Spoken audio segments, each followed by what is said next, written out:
This is Jimmy Powers, ready to bring you another story from The Tumult and the Shouting.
Hi there, this is Jimmy Powers, transcribed. Today, Granny Rice, America's late and great sports columnist and poet for more than 50 years, takes us to West Point, where Granny first saw Notre Dame and met a young coach named Knute Rockne. That meeting started a friendship between two of the most colorful figures of the Golden Twenties. Now, with a salute to the spirit of Granny Rice, and in first person, I take up his narrative from The Tumult and the Shouting.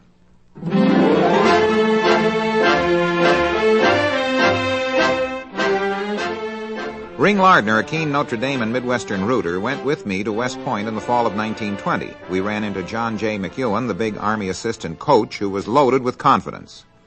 "I understand," said Lardner, "that Rockne is coming in again with that kid named Gip." "Who in blazes is Gip?" snorted McEwen. "You'll find out at 10 minutes to 2 tomorrow," replied Lardner. McEwen did. With Army leading 17-14 at halftime, Gip put on a second-half one-man rodeo as the Irish pulled out the game 27-17. "How'd you like Gip as a football player?" I asked McEwen after the game. "Gip is no football player," reported McEwen. "He's a runaway son of a gun." Self-reliant as a wild Mustang, George Gip came out of the iron ore country near Calumet, Michigan.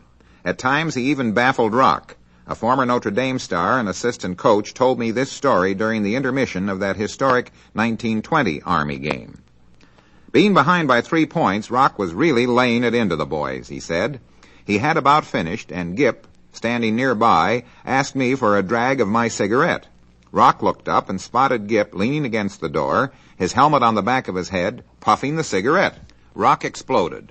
'As for you, Gip,' he crackled, 'I suppose you haven't any interest in this game.' 'Listen, Rock,' replied Gip, 'I've got $500 bet on this game. I don't aim to blow any 500.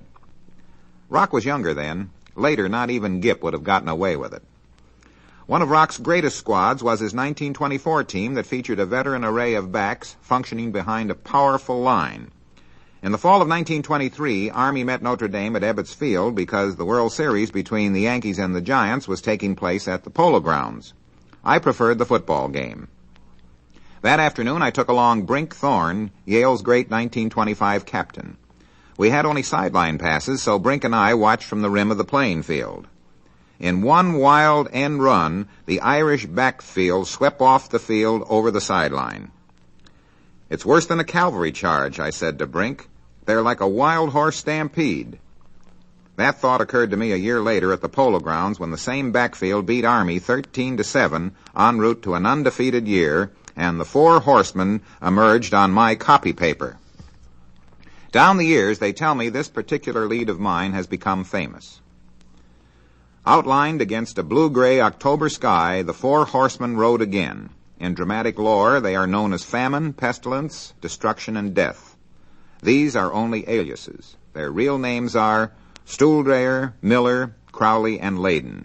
They form the crest of the South Bend cyclone, before which another fighting Army football team was swept over the precipice at the Polo Grounds yesterday afternoon as 55,000 spectators peered down on the bewildering panorama spread on the green plain below. A cyclone can't be snared. It may be surrounded, but somewhere it breaks through to keep on going. When the cyclone starts from South Bend, where the candlelights still gleam through the Indiana sycamores, those in the way must take to the storm cellars at top speed. Yesterday, the cyclone struck again as Notre Dame beat the Army 13-7 with a set of backfield stars that ripped and crashed through a strong Army defense with more speed and power than the warring cadets could meet. Yes, they were an amazing four men. Fullback Elmer Layden, better than a 10-second sprinter, weighed 164 pounds and was the heaviest of the lot. Quarterback Stuhldrayer at 154 pounds was the lightest, and the halfbacks Miller and Crowley were in between. Fast and shifty, the four horsemen had a brand of rhythm that was beautiful to watch. They were a hardy lot and were seldom hurt. They could all block and tackle and carry the ball. The memory of them made me scoff a little during the days of platoon football, with offensive and defensive specialists cluttering up the premises each Saturday afternoon. Jimmy Crowley was one of the wittiest men I ever knew. In practice one day, Rock said to Jim after he had muffed some play, "What's dumber than a dumb Irishman?" "A smart Swede," Jimmy replied. No further conversation was necessary. "Granny," said Don Miller to me recently, "Rock put us together in the same backfield, but the day you wrote us up as the Four Horsemen, you conferred an immortality on us that gold could never buy. Let's face it, we were good, sure, but we'd have been just as dead 2 years after graduation as any other backfield if you hadn't painted that tagline on us. It's 29 years since we played. Each year we run faster, block better, score more touchdowns than ever. The older we are, the younger we become in legend. Another thing, in business, that tagline has opened more doors, has meant more to each of us in associations, warmth, friendship, and revenue than you'll ever know." Well, that's as nice a compliment as a fella can receive. And now, as Jimmy Powers again, I'd like to introduce Jimmy Crowley, the silent one of the fabulous Four Horsemen. Crowley, it's good to see you looking so prosperous. I like the sound of that word, Jimmy, even though prosperous seldom alludes to me. You played college football during a particularly wonderful era, the Golden 20s. That's a period that will always remain a vibrant part of the American heritage, and two of your closest pals, Granny Rice and Knute Rockne, lived a vital role in those times. What was the first time you recall meeting Granny?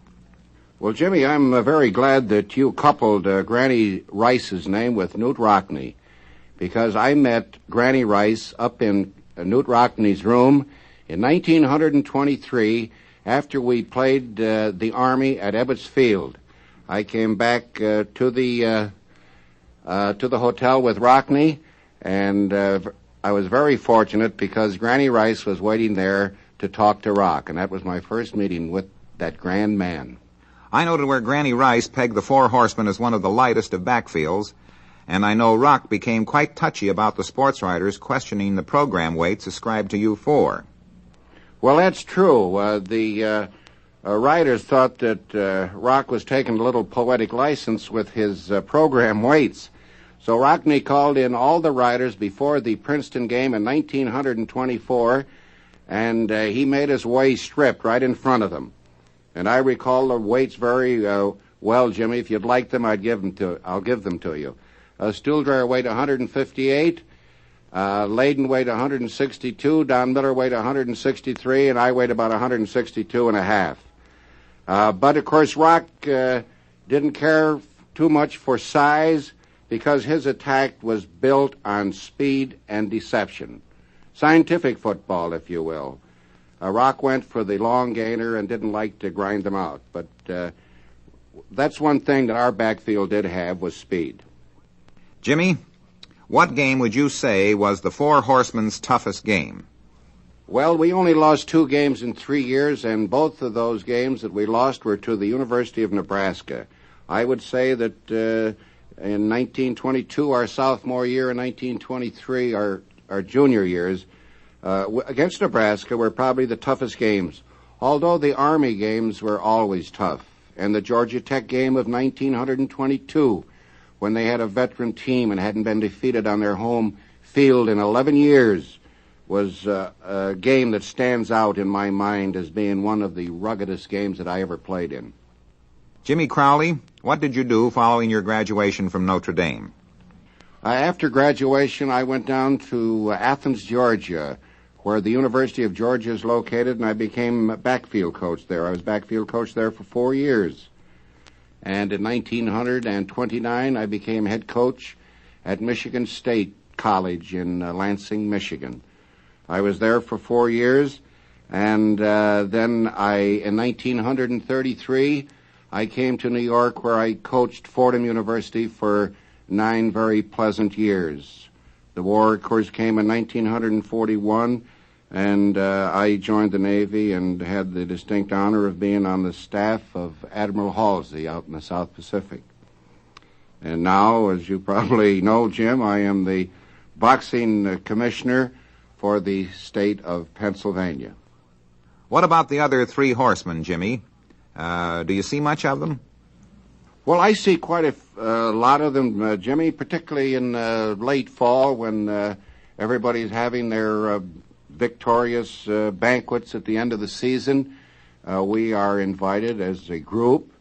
I would say that we get together about 6 or 7 times a year as a group. And then, of course, I see them individually on my travels or when they come through the part of the country where I'm located.